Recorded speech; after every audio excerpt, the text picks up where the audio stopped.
Baik, bismillahirrahmanirrahim. Assalamualaikum warahmatullahi wabarakatuh. Dan rekan sekalian, bertemu lagi di mata kuliah pengantar ilmu komunikasi. Pada hari ini kita akan membahas mengenai model, bentuk, dan pola komunikasi. Pertama, model komunikasi. Yang disebut dengan model komunikasi itu adalah representasi fenomena komunikasi. Hal ini dilakukan untuk memahami suatu proses komunikasi. Jadi model ini berkaitan dengan bagaimana sebuah model ini dianggap bisa menggambarkan atau mengilustrasikan sebuah fenomena komunikasi yang terjadi. Sehingga pada prosesnya nanti model komunikasi ini juga digunakan sebagai cara untuk menunjukkan betapa kompleksitasnya proses komunikasi yang melibatkan objek dan subjek, pemikiran, serta hubungan unsur-unsur yang mendukung dalam proses komunikasi tersebut.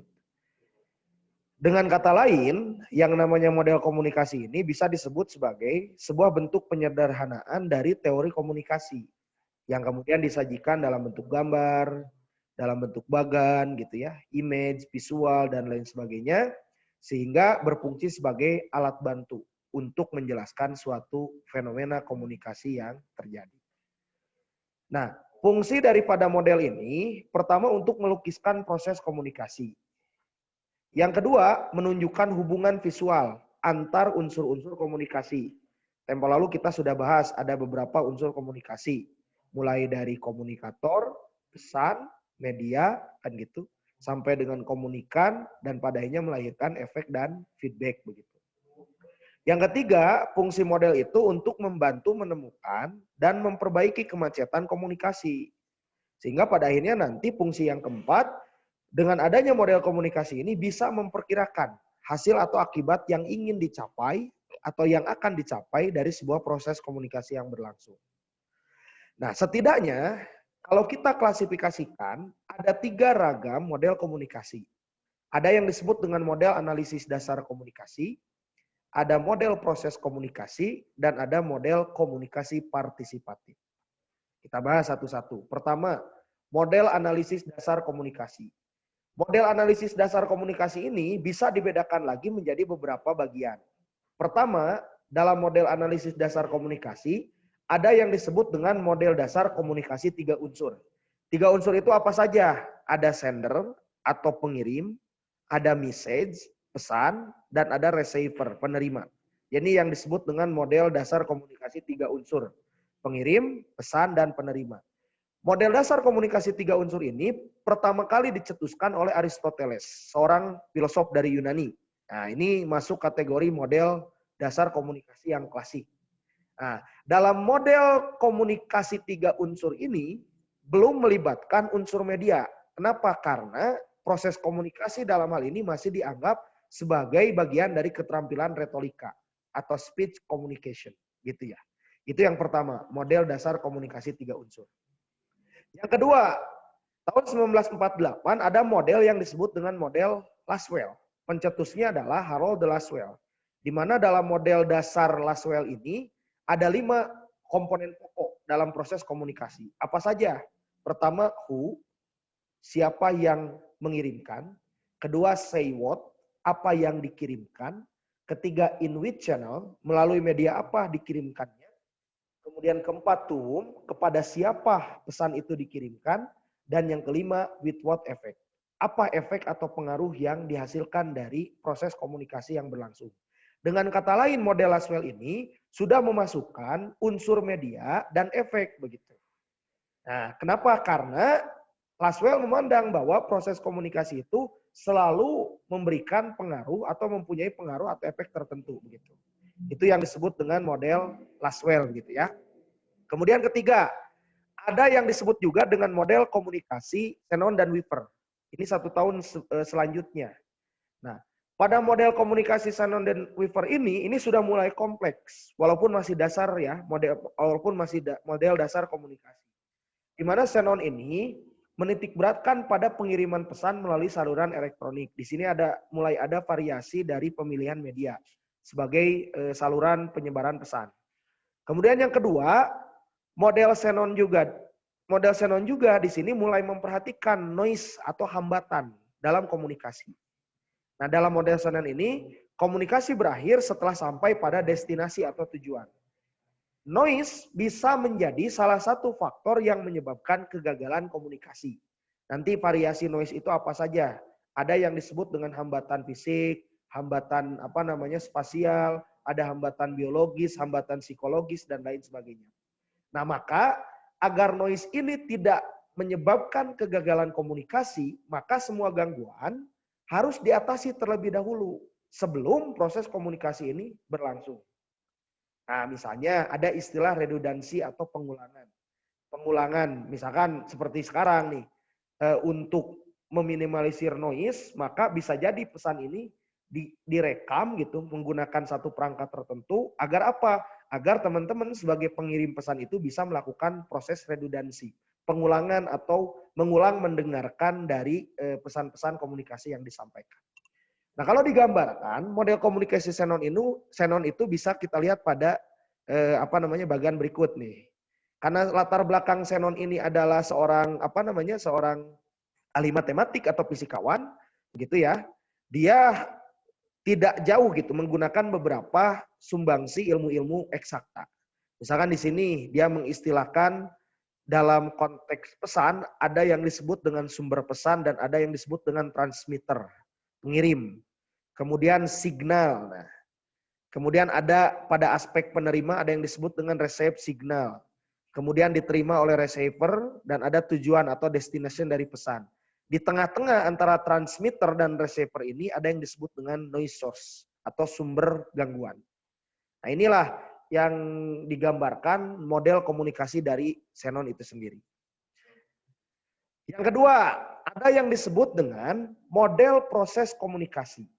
Kalau model proses komunikasi, ini mengasumsikan bahwa yang namanya aktivitas komunikasi itu dianggap sebagai sebuah proses yang dinamis. Nah, aktivitas komunikasi ini dalam model proses komunikasi terjadi secara simultan, berlangsung secara terus-menerus begitu, dan saling mempengaruhi satu sama lain. Di mana antara sumber dan penerima memiliki kedudukan yang sama dan proses komunikasi dapat dimulai dan berakhir di mana saja dan kapan saja. Nah, makanya di sini kalau kita gambarkan model proses komunikasi ini seperti ini. Ada yang disebut dengan encoder. Di sini tidak eksplisit dijelaskan penerima dan pengirim, tapi dua-duanya punya kedudukan yang sama, baik penerima maupun pengirim. Artinya pesan itu bisa berawal dari sini ataupun berakhir di sini gitu, atau sebaliknya. Bisa berawal dari sini dan berakhir di sini. Proses komunikasi dianggap sebagai sesuatu yang dinamis. Artinya ada proses yang saling mempengaruhi satu sama lain. Maka istilah di model proses komunikasi ini ada istilah interpreter, penerjemah dari pesan yang dikirimkan atau diterima. Nah, seorang interpreter itu nanti melakukan proses decoding dan encoding. Dua-duanya seperti itu. Ini yang disebut dengan model proses komunikasi. Yang ketiga, ada yang disebut dengan model komunikasi partisipasi. Nah, ini pencetusnya Lawrence dan Everett Rogers. Di mana dalam pandangan model ini, komunikasi dianggap sebagai suatu proses yang memusat menuju ke arah pengertian bersama, to communicate atau to common, untuk menyamakan makna tadi. Nah, kesamaan pengertian ini tidak pernah sempurna secara penuh. Artinya selalu ada proses reduksi begitu dalam model komunikasi partisipatif ini. Nah, cuman pada prinsipnya di sini sangat menekankan partisipasi aktif dari kedua pihak, baik yang mengirimkan maupun menerima. Kenapa? Karena setiap pelaku berusaha memahami informasi dengan baik. Artinya ada proses interaksi yang menyatu, integrasi, dan juga ada partisipasi. Ada keterlibatan secara aktif dari pihak-pihak yang terlibat dalam proses komunikasi itu sendiri. Nah, selanjutnya ini model komunikasi partisipatif. Dianggap juga sebagai model komunikasi yang menyeluruh. Teman-teman bisa lihat. Di sini ada pengirim, ada proses encoding. Ada proses encoding ini bisa dalam bentuk simbol, gambar, kata-kata, citra. Kemudian jadi pesan. Pesan nantinya ada dibagi lagi, ada yang sifatnya verbal dan non-verbal. Ada pesan yang sifatnya satu sisi, dua sisi, ada faktual, emosional. Kemudian ada pemilihan media, baik dibayar ataupun tidak dibayar, bisa dalam bentuk cetak, siaran, elektronik, baik media yang sifatnya personal maupun impersonal.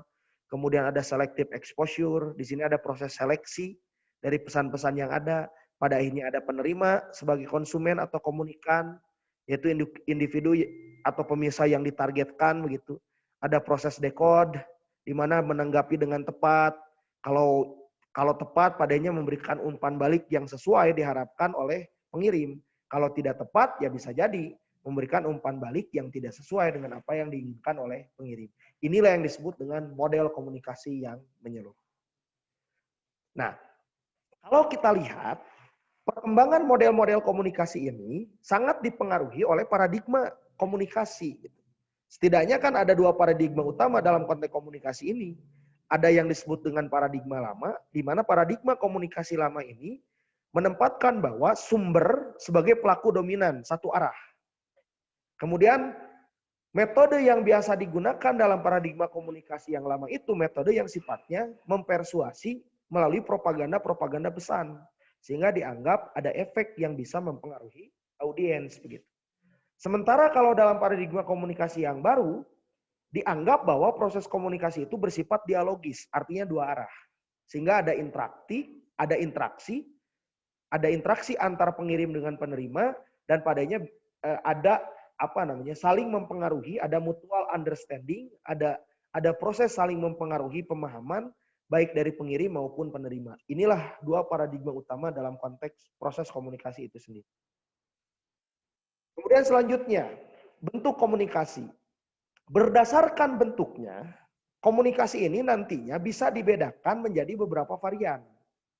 Bentuk komunikasi ini bisa kita bedakan baik berdasarkan prosesnya, berdasarkan besarnya sasaran atau komunikan yang menjadi target, serta berdasarkan arah pesan. Kalau berdasarkan prosesnya, ini sering saya ulang-ulang, ada yang disebut dengan komunikasi langsung dan komunikasi tidak langsung. Kalau komunikasi langsung, tanpa menggunakan alat bantuan. Biasanya komunikasi langsung ini bisa berbentuk verbal maupun non-verbal. Misalkan dari si A sebagai pengirim langsung diterima oleh si B sebagai penerima. Kalau digambarkan bentuk komunikasi langsung ini seperti ini. Ada komunikator menyampaikan pesan, diterima langsung oleh komunikan, kemudian pada akhirnya melahirkan respon. Nah, sementara kalau yang kedua, ini bentuk komunikasi berdasarkan proses, ada komunikasi tidak langsung. Nah, kalau komunikasi tidak langsung ini menggunakan alat bantu. Kenapa? Karena pertimbangannya audiens lebih dari satu. Artinya halayak ramai, massa yang banyak. Makanya dalam komunikasi tidak langsung ini cenderung lebih banyak noise begitu. Makanya harus dihadapi, harus diantisipasi noise-noise yang terjadi. Baik itu noise karena geografis, waktu gitu dan lain sebagainya. Contoh misalkan komunikasi tidak langsung ini menggunakan perangkat radio, surat gitu ya, televisi dan lain sebagainya. Kalau digambarkan seperti ini, dalam komunikasi tidak langsung itu sudah mulai masuk apa yang disebut dengan media. Ini gambarnya ya kalau kita gambarkan. Nah ini nih bentuk komunikasi tidak langsung. Artinya komunikasi yang bermedia. Ada yang bermedia massa, misalkan menggunakan televisi, surat kabar, radio dan bioskop. Ada yang bermedia nirmasa, misalkan menggunakan surat, telepon, telegram, telex, kalau sekarang WhatsApp gitu ya, dan lain sebagainya. Nah, perbedaan di antara komunikasi bermedia massa dan bermedia nirmasa ini terletak dari banyak sedikitnya penerima.